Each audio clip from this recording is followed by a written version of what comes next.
ಒಂದು urgent blouse ಬಂದಿತ್ತು ನನಗೆ. ಅದು ಭೀ ರಾಯಲ್ ಬ್ಲೂ ಕಲರ್ದು.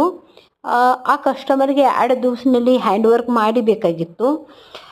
ನೀವು ನೋಡ್ತಾ ಇರಬೇಕು, ಇದು ಹ್ಯಾಂಡ್ ವರ್ಕ್ ಇದೆ, ಪೂರ್ಣ ಜರಿ ವರ್ಕ್ ಇದೆ. ಜರಿ ಮತ್ತು ಬೀಡ್ಸ್ ನಾನು ಯೂಸ್ ಮಾಡಿದ್ದೀನಿ. ಆ ಕಸ್ಟಮರ್ ಕನ್ಫ್ಯೂಷನ್ ಇದ್ರು. ಏನು ಕನ್ಫ್ಯೂಷನ್ ಇದು, ನಂದು ಸಾಡಿ ಕಲರ್ ಭೀ ಸೇಮು, ಅದ್ರಾಗ ಸಾಡಿದಾಗ ಸಣ್ಣ ಸಣ್ಣ ಪಿಕಾಕ್ಸ್ ಇದ್ದು.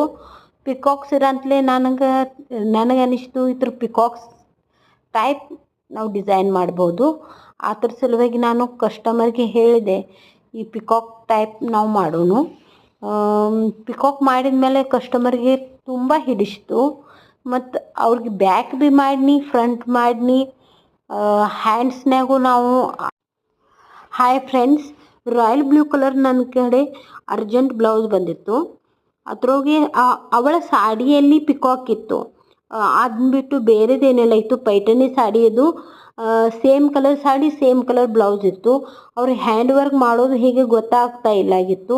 ಅದ್ರ ಸಲ ನಾನು ಸಜೆಸ್ಟ್ ಮಾಡಿ, ನಾನು ಪಿಕಾಕ್ ತಗೊಂಡು ಪಿಕಾಕ್ ಹ್ಯಾಂಡ್ಸ್ನಲ್ಲಿ ಬ್ಯಾಕ್ನಲ್ಲಿ ತಗೊಂಡು ಬ್ಯಾಕ್ನಲ್ಲಿಯೂ ಅವ್ರ ಹ್ಯಾಂಡ್ಸ್ನಲ್ಲಿ ತೊಗೊಂಡು ನಾವು ಅದಕ್ಕೆ